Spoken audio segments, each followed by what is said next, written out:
AG ನ್ಯೂಸ್ಗೆ ಸ್ವಾಗತ. ಕರ್ನಾಟಕ ರಾಜ್ಯ ರೈತ ಸಂಘ ಹಾಗೂ ಹಸಿರು ಸೇನೆಯ ಕಿನ್ನಾಳ ಗ್ರಾಮ ಘಟಕವನ್ನು ಸೋಮವಾರ ಕೊಪ್ಪಳ ತಾಲೂಕಿನ ಕಿನ್ನಾಳ ಗ್ರಾಮದಲ್ಲಿ ಭವ್ಯವಾಗಿ ಉದ್ಘಾಟಿಸಲಾಗಿದೆ. ಕರ್ನಾಟಕ ರಾಜ್ಯ ರೈತ ಸಂಘ ಹಾಗೂ ಹಸಿರು ಸೇನೆಯ ರಾಜ್ಯಾಧ್ಯಕ್ಷ ಚುನ್ನಪ್ಪ ಪೂಜೇರಿ, ರಾಜ್ಯ ಗೌರವಾಧ್ಯಕ್ಷ ಶಶಿಕಾಂತ್ ಪಡಸಲಗಿ, ರಾಜ್ಯ ಜಿಲ್ಲಾ ಹಾಗೂ ತಾಲೂಕು ಪದಾಧಿಕಾರಿಗಳ ನೇತೃತ್ವದಲ್ಲಿ ಕಾರ್ಯಕ್ರಮ ನಡೆಯಿತು. ಉದ್ಘಾಟನಾ ಅಂಗವಾಗಿ ಗ್ರಾಮದ ಪ್ರಮುಖ ಬೀದಿಗಳಲ್ಲಿ ಡೊಳ್ಳು ಕುಣಿತ, ಎತ್ತಿನ ಬಂಡಿ ಮೆರವಣಿಗೆ ಹಾಗೂ ರೈತರ ಮೆರವಣಿಗೆ ನಡೆಸಲಾಗಿದೆ.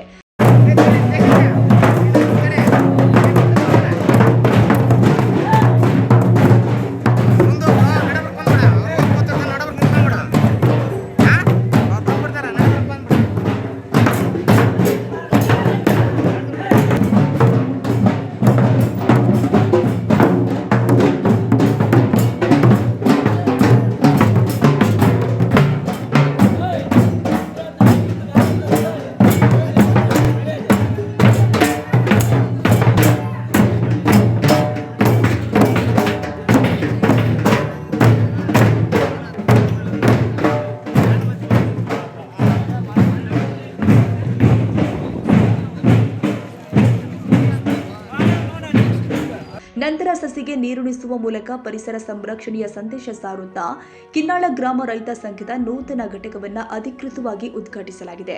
ಕಾರ್ಯಕ್ರಮದಲ್ಲಿ ರೈತ ಸಂಘದ ವಿವಿಧ ಹಂತದ ಪದಾಧಿಕಾರಿಗಳು, ಗ್ರಾಮಸ್ಥರು ಹಾಗೂ ರೈತರು ಹೆಚ್ಚಿನ ಸಂಖ್ಯೆಯಲ್ಲಿ ಭಾಗವಹಿಸಿ ಸಂಘದ ಬಲವರ್ಧನೆಗೆ ಸಹಕಾರ ಕೊಡುವ ಸಂಕಲ್ಪ ವ್ಯಕ್ತಪಡಿಸಿದರು.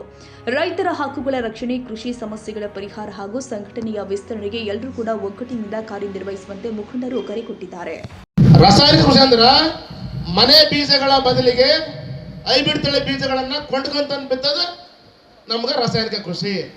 ಅದರ ಜೊತೆಗೆ ಅದೇನು ಕೇಳುತ್ತಪ್ಪ ಬೀಜ ಅಂತಂದ್ರೆ ಹೀರಿಯ ಗೊಬ್ಬರ ಜಾಸ್ತಿ ಆದಾಗ ಒಂದು ಬೆಳೆ ರೇಟ್ ಆ ಕಡೆ ಆಯ್ತು, ಒಂದು ಬೆಳೆ ರೇಟ್ ಈ ಕಡೆ ಆಯ್ತು, ಒಕ್ಕಲ್ತನ ಮಾಡ್ಬೇಕು. ಮತ್ತೆ ಈ ಸಾವಯವ ಕೃಷಿ ಅಂತಂದವ್ರು ಯಾರು? ದೇಶದಲ್ಲಿ ಅನ್ನ ಇಲ್ಲದಂತ ಸಂದರ್ಭದಲ್ಲಿ ಆಗಿನ ಪ್ರಧಾನ ಮಂತ್ರಿಗಳು ವಿದೇಶಿಯ ವಿಶ್ವದ ಹಸಿರು ಕ್ರಾಂತಿಯ ಪಿತಾಮಹರಾದ ನಾರ್ಮಲ್ ಆಹಾರ ಧಾನ್ಯ ಸಾಲ್ತಾ ಇಲ್ಲ ಅಂತ ಹೇಳಿ ಅವರಿಂದ ಸಲಹೆ ಪಡ್ಕೊಂಡು ಅವ್ರು ಹೇಳಿದಂಗ ರಾಸಾಯನಿಕ ಕೃಷಿ ಬದಲಿಗೆ ಇದು ಸಾವಯವ ಕೃಷಿ ಬದಲಿಗೆ ರಾಸಾಯನಿಕ ಕೃಷಿಯನ್ನು ಜಾರಿಗೆ ತಂದ್ರು. ಈ ಡಾಕ್ಟರ್ ಎಂ.ಎಸ್. ಸ್ವಾಮಿನಾಥನ್ ಅವರ ಅಧ್ಯಕ್ಷರಾದ ಮೇಲೆ ನಾರ್ಮಲ್ ಬರೋಕರ್ ಅವರು ಹೇಳಿದಂತೆ ಇಲ್ಲೇನು ನೀರಾವರಿ ಜಾರಿಗೆ ಬಂತು, ವಿದ್ಯುತ್ ಜಾರಿಗೆ ಬಂತು, ಮತ್ತು ಶಾಲಾ ಸೌಲಭ್ಯಗಳು ಜಾರಿಗೆ ಬಂದವು, ಟ್ರ್ಯಾಕ್ಟರ್ಗಳಂತ ಯಂತ್ರೋಪಕರಣಗಳು ಜಾರಿಗೆ ಬಂದವು, ಹೈಬ್ರಿಡ್ ತಳಿ ಬೀಜಗಳು ಬಂದವು, ರಾಸಾಯನಿಕ ಗೊಬ್ಬರ ಬಂತು, ಇನ್ನಿತರ ಸೌಲಭ್ಯ ಬಂತು. ಆದ್ರೆ ಬೆಳೆದ ಮಾಲಿಗೆ ರೇಟ್ ಮಾತ್ರ ಸಿಗಲಿಲ್ಲ. ಯಾಕಂತ ಬಂದ್ ನೀವು ರಾಸಾಯನಿಕ ಕೃಷಿ ಅಂದ್ರೆ ಮನೆ ಬೀಜಗಳ ಬದಲಿಗೆ ಹೈಬ್ರಿಡ್ ತಳಿ ಬೀಜಗಳನ್ನ ಕೊಂಡ್ಕೊಂತ ಬಿತ್ತದ ನಮ್ಗೆ ರಾಸಾಯನಿಕ ಕೃಷಿ. ಅದರ ಜೊತೆಗೆ ಅದೇನು ಕೇಳುತ್ತಪ್ಪ ಬೀಜ ಅಂತಂದ್ರೆ ಹೀರಿಯ ಗೊಬ್ಬರ ಜಾಸ್ತಿ ಆದಾಗ ಒಂದು ಬೆಳೆ ರೇಟ್ ಆ ಕಡೆ ಆಯ್ತು, ಒಂದು ಬೆಳೆ ರೇಟ್ ಈ ಕಡೆ ಆಯ್ತು, ಒಕ್ಕಲ್ತನ ಮಾಡ್ಬೇಕು. ಮತ್ತೆ ಈ ಸಾವಯವ ಕೃಷಿ ಅಂತಂದವ್ರು ಯಾರು? ದೇಶದಲ್ಲಿ ಅನ್ನ ಇಲ್ಲದಂತ ಸಂದರ್ಭದಲ್ಲಿ ಆಗಿನ ಪ್ರಧಾನ ಮಂತ್ರಿಗಳು ವಿದೇಶಿಯ ವಿಶ್ವದ ಹಸಿರು ಕ್ರಾಂತಿಯ ಪಿತಾಮಹರಾದ ನಾರ್ಮಲ್ ಆಹಾರ ಧಾನ್ಯ ಸಾಲ್ತಾ ಇಲ್ಲ ಅಂತ ಹೇಳಿ ಅವರಿಂದ ಸಲಹೆ ಪಡ್ಕೊಂಡು ಅವ್ರು ಹೇಳಿದಂಗ ರಾಸಾಯನಿಕ ಕೃಷಿ ಬದಲಿಗೆ ಇದು ಸಾವಯವ ಕೃಷಿ ಬದಲಿಗೆ ರಾಸಾಯನಿಕ ಕೃಷಿಯನ್ನು ಜಾರಿಗೆ ತಂದ್ರು. ಈ ಡಾಕ್ಟರ್ ಎಂ.ಎಸ್.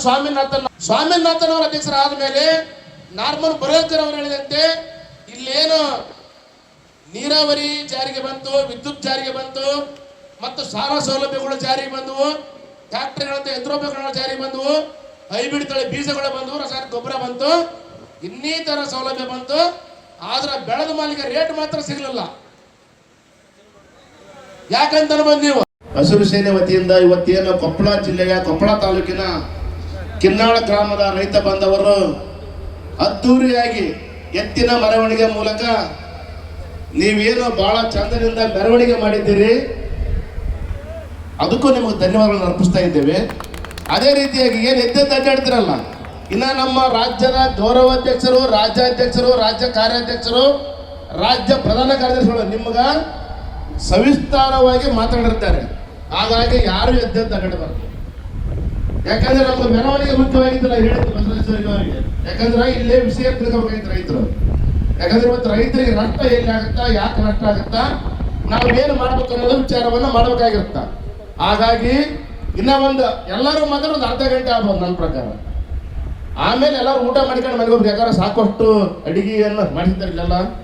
ಹಾಗಾಗಿ ಯಾರು ಹಂಗೆ ಹೋಗ್ಬಾರ್ದು. ಸ್ವಲ್ಪ ಈಗ ಏನು ಅಲ್ಲಿ ಕುಂತಿರಲ್ಲ ದೂರ ಚೇರ್ ಹಾಕೊಂಡು ಎಲ್ಲರೂ ಚೇರ್ ಸ್ವಲ್ಪ ಮುಂದಕ್ಕೆ ಬರಲಿ. ಇದು ಸ್ವಲ್ಪ ಗ್ಯಾಪ್ ಆಗಿದೆ. ಅಕ್ಕ ತಂಗಿ ಏನು ಅಣ್ಣ ತಮ್ಮ ಇದ್ರು ಸ್ವಲ್ಪ ಅವ್ರವ್ರ ಚೇರ್ ತಗೊಂಡು ಅವ್ರವ್ರ ಮುಂದಕ್ಕೆ ಬರ್ರಿ. ಇಲ್ಲ ನಳ್ಳಲ್ರಿ ಬಿಸಿಲೈತೆ. ಅಲ್ಲಿ ರೈತ ಸಂಘದ ಮೂಲಕ ತುಂಬ ಹೃದಯದ ಧನ್ಯವಾದಗಳು. ಯಾಕಂದ್ರೆ ಇದ್ರ ಮೇಲೆ ಗೊತ್ತಾಗುತ್ತಾ ಕಿನ್ನಳ ಗ್ರಾಮ ಎಷ್ಟು ಶಿಸ್ತಾಗಿದೆ ಅಂತೇಳಿ.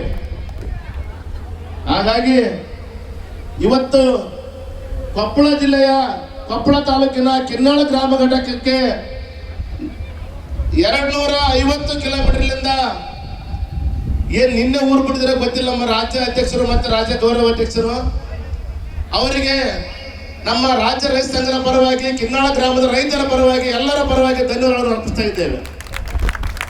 ಅದೇ ರೀತಿಯಾಗಿ ನಮ್ಮ ರಾಜ್ಯ ಕಾರ್ಯಾಧ್ಯಕ್ಷರಾದ ಮಹೇಶ್ ಗೌಡ ಸುಬೇದಾರ್ ಅವರೇ ಹಾಗೂ ರಾಜ್ಯ ಪ್ರಧಾನ ಕಾರ್ಯದರ್ಶಿಗಳಾದ ಪ್ರೇಮ್ ಚೌಗಾಲ್ ಅವರೇ, ಕಿಶನ್ ನಂದಿ ಅವರೇ, ನಮ್ಮ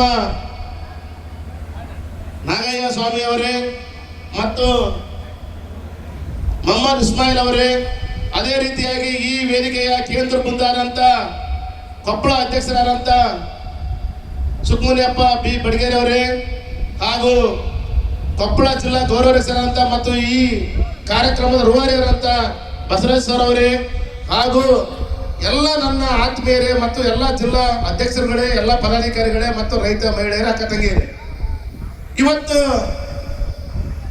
ರಾಜ್ಯ ರೈತ ಸಂಘ ನೀವು ಇವತ್ತು ಮಾಡಿದ್ದೀರಿ ಅಂದ್ರೆ ನಾನು ತುಂಬಾ ಸಂತೋಷ ಆಗ್ತಾ ಇದೆ ನಮ್ಗೆ.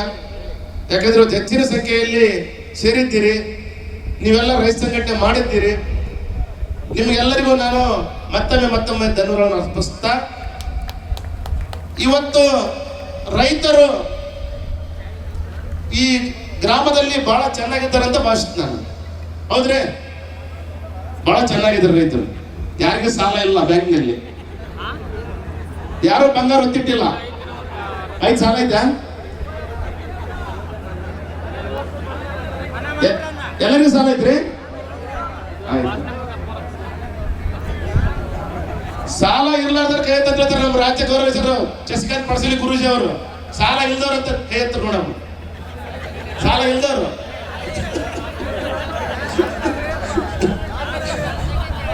ಇವತ್ತು ಸ್ವತಂತ್ರ ಬಂದ ನಂತರ, ಸ್ವತಂತ್ರ ಬಂದ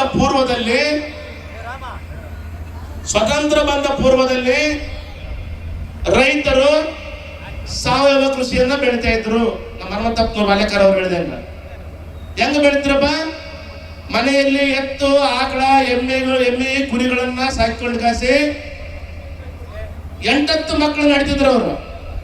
ಒಬ್ಬ ಮಗ ಕುರಿ ಕಾಯಕ್ ಹೋದ್ರೆ, ಒಬ್ಬ ಮಗ ದನ ಕಾಯಕ್ ಹೋಗ್ಬೇಕು, ಒಬ್ಬ ಮಗ ಒಕ್ಕಲ್ತನ ಮಾಡಕ್, ಒಬ್ಬ ಮಗ ಕೂಲೆಳೆಂದು ಹೋಗ್ಬೇಕು, ಒಬ್ಬ ಮಗ ಸಂತೆಗೆ ಹೋಗಿ ಏನಾರ ಮಾಲ್ ತರಬೇಕು ಮತ್ತೆ ಮನೆ ನೋಡ್ಕೋಬೇಕು ಅಂತೇಳಿ 8 ಮಕ್ಕಳು ಹುಡುಗಿ ಬಹಳ ಚೆನ್ನಾಗಿ ಬಹಳ ಸುಸಜ್ಜಿತವಾಗಿದ್ರು. ಅವತ್ತಿಗೆ ಇವತ್ತು ಒಕ್ಕಲ್ತನ ವಿಭಿನ್ನ ಆಗೈತೆ. ಅವತ್ತೆಷ್ಟು ಬೆಳಿತೀವಿ? ಒಂದು ಕೂರಿಗೆ 10 ಚೀಲ ಬೆಳಿತಿದ್ವಿ, 20 ಚೀಲ ಬೆಳಿತೀವಿ. ಚಲೋ ಯಾರಿವಲ್ಲಪ್ಪ, ಹೊಟ್ಲ ಐತಪ್ಪ ನಮ್ದು, ಬಹಳ ಒಳ್ಳೆ ಫಲವತ್ತಾದ ಭೂಮಿ ಐತಪ್ಪ, ಒಂದು 20 ಚೀಲ ಬೆಳಿಬೋದಾಗಿತ್ತು ಒಂದು ಕೂರಿಗೆ. ಇವತ್ತೆಷ್ಟು ಬೆಳಿತೀವಿ? ಕೂರಿಗೆ ಭತ್ತ ಎಷ್ಟು ಬೆಳಿತೀವ್ರಿ? ನೆಲ್ಲೆಟ್ಟು ಬೆಳಿತೀವಿ. ಒಂದು ಕೂರಿ 4 ಎಕರೆ ನೆಟ್ಟು ಬೆಳಿತೀವಿ ನೆಲ್ಲ, 200 ಚೀಲ. ಅವಾಗ ಸಾಲ ಇದ್ದಿಲ್ಲ ಒಕ್ಕಲ್ತನಕ. ಇವತ್ತು ಸಾಲ ಆಗೈತೆ. ಯಾಕಾಗ್ತಿ ಅಂದ್ರೆ ಸಾಲ? ರಾಸಾಯನಿಕ ಕೃಷಿ ಬಂತು. ಈ ಮೊನ್ನೆ ನಾವು ಬೆಂಗಳೂರಿನಲ್ಲಿ ಹೋರಾಟ ಮಾಡಿದಾಗ ಮತ್ತು ಜಿಲ್ಲಾ ಕೇಂದ್ರಗಳಲ್ಲಿ ಹೋರಾಟ ಮಾಡಿದಾಗ ಜೆಡಿಎಗಳು ಮತ್ತು ಡೈರೆಕ್ಟ್ಗಳು ಹೇಳ್ತಿದ್ರು, ಇಲ್ರಿ ರೈತರು ಸಾವಯವ ಕೃಷಿಗೆ ಹೋಗ್ಬೇಕಲ್ರಿ ಅಂತೇಳಿ. ಮತ್ತೆ ಮೊದಲು ಮಾಡ್ತಿದ್ದೇನು ನಾವು? ಸಾವಯವ ಕೃಷಿ ಯಾಕೆ ಕೃಷಿ ಅಲ್ಲ? ಇದನ್ನು ಕೇಳಿದ್ರೆ ಆನ್ಸರ್ ಇಲ್ಲ ಅವ್ರ ತಕ್ಕ. ರಾಸಾಯನಿಕ ಕೃಷಿ ತಂದ್ರೆ ಯಾರು? ರಾಸಾಯನಿಕ ಕೃಷಿ ಅಂದ್ರೆ ಏನು? ರಾಸಾಯನಿಕ ಕೃಷಿ ಅಂದ್ರ ಮನೆ ಬೀಜಗಳ ಬದಲಿಗೆ ಹೈಬ್ರಿಡ್ ತಳಿ ಬೀಜಗಳನ್ನ ಕೊಂಡ್ಕೊಂತ ಬಿತ್ತದ ನಮ್ಗೆ ರಾಸಾಯನಿಕ ಕೃಷಿ. ಅದರ ಜೊತೆಗೆ ಅದೇನು ಕೇಳುತ್ತಪ್ಪ ಬೀಜ ಅಂತಂದ್ರ ಹೀರೆ ಗೊಬ್ಬರ, DAP ಗೊಬ್ಬರ, ಕಾಂಪ್ಲೆಕ್ಸ್ ಗೊಬ್ಬರಗಳನ್ನ, ಗುಳಿಗೆ, ಎಣ್ಣೆ ಅಂತೆಲ್ಲ ಕೇಳ್ತಾ ಇದೆ. ಅಲ್ಲ ಇದೆಲ್ಲ ಹಾಕಿ ಬೆಳೆದ ಮೇಲೆ ನಮ್ಗೆ ಏನಾಯ್ತು? ಖರ್ಚು ಜಾಸ್ತಿ ಆಯ್ತು. ಖರ್ಚು ಜಾಸ್ತಿ ಆದಾಗ ಒಂದು ಬೆಳೆ ರೇಟ್ ಆ ಕಡೆ ಆಯ್ತು, ಒಂದು ಬೆಳೆ ರೇಟ್ ಈ ಕಡೆ ಆಯ್ತು, ಒಕ್ಕಲ್ತನ ದಿವಾಳಿ ಆಗೈತೆ. ಹೌದನ್ರಿ? ಮತ್ತೆ ಒಕ್ಕಲ್ತನ ಒಗ್ಗಟ್ಟು ಆಗ್ಬೇಕಾರೆ ಏನ್ ಮಾಡ್ಬೇಕು? ಮತ್ತೆ ಈ ಸಾವಯವ ಕೃಷಿ ಅಂತಂದವ್ರು ಯಾರು? ದೇಶದಲ್ಲಿ ಅನ್ನ ಇಲ್ಲದಂತ ಸಂದರ್ಭದಲ್ಲಿ ಆಗಿನ ಪ್ರಧಾನಮಂತ್ರಿಗಳು ವಿದೇಶಿಯ ವಿಶ್ವದ ಹಸಿರು ಕ್ರಾಂತಿಯ ಪಿತಾಮಹರಾದ ನಾರ್ಮನ್ ಬೋರ್ಲುಗ್ಗರ್ ಅವರನ್ನ ನಮ್ಮ ದೇಶಕ್ಕೆ ಬರಮಾಡಿಕೊಂಡು ಅವರಿಂದ ಸಲಹೆಯನ್ನು ಪಡೆದುಕೊಂಡು ಏನು ಮಾಡಮ್ರಿ, ನಾವು ವಿದೇಶಕ್ಕೆ ಹೋಗಿ ಅಂಗಲಾಚಿ ಭಿಕ್ಷೆ ಬಿಡೋದಾಗೈತೆ, ಆಹಾರ ಧಾನ್ಯ ಸಾಲ್ತಾ ಇಲ್ಲ ಅಂತ ಹೇಳಿ ಅವರಿಂದ ಸಲಹೆ ಪಡ್ಕೊಂಡು ಅವ್ರು ಹೇಳಿದಂಗ ರಾಸಾಯನಿಕ ಕೃಷಿ ಬದಲಿಗೆ ಇದು ಸಾವಯವ ಕೃಷಿ ಬದಲಿಗೆ ರಾಸಾಯನಿಕ ಕೃಷಿಯನ್ನ ಜಾರಿಗೆ ತಂದ್ರು. ಈ ಡಾಕ್ಟರ್ ಎಂ ಎಸ್ ಸ್ವಾಮಿನಾಥನ್ ಅವರನ್ನ ಹಸಿರು ಕ್ರಾಂತಿ ಅಧ್ಯಕ್ಷರನ್ನಾಗಿ ನಮ್ಮ ದೇಶದಲ್ಲಿ ಆಯ್ಕೆ ಮಾಡಿದರು. Andappa Kolura, Koppal, AG news. ಕನ್ನಡಿಗರ ಮೆಚ್ಚಿನ ನಿಮ್ಮ ಎಜೆ 24/7 ನ್ಯೂಸ್ ಕನ್ನಡ ವಾಹಿನಿ ಇದೀಗ ಟಿವಿಯಲ್ಲಿ ಲಭ್ಯ. ಒಂದು ವೇಳೆ ನೋಟಿಸ್ ಕೊಟ್ಟಿದ್ರೆ ವಾಪಸ್ ತಗೋತೀವಿ. ಇವತ್ತು ವಕ್ಫ್ ಪ್ರಾಪರ್ಟಿ ಅಂತೇಳಿ ಬರ್ತದೆ ಅಂತ ಹೇಳಿದ್ರೆ ರೈತರು ಬೀದಿಗೆ ಬದಲು ಏನ್ ಮಾಡ್ಬೇಕಾಗುತ್ತೆ? ಯಾರು ವೋಟ್ ಹಾಕಿಲ್ಲ ಅಂದ್ರೆ ಗ್ಯಾರಂಟಿನೆಲ್ಲ ಸ್ಟಾಪ್ ಮಾಡ್ಬಿಡ್ತೀವಿ.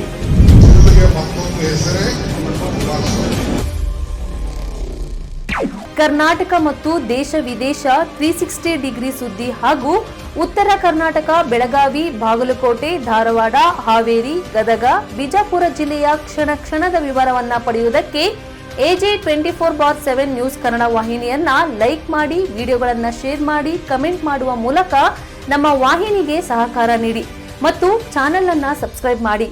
ಧನ್ಯವಾದಗಳು.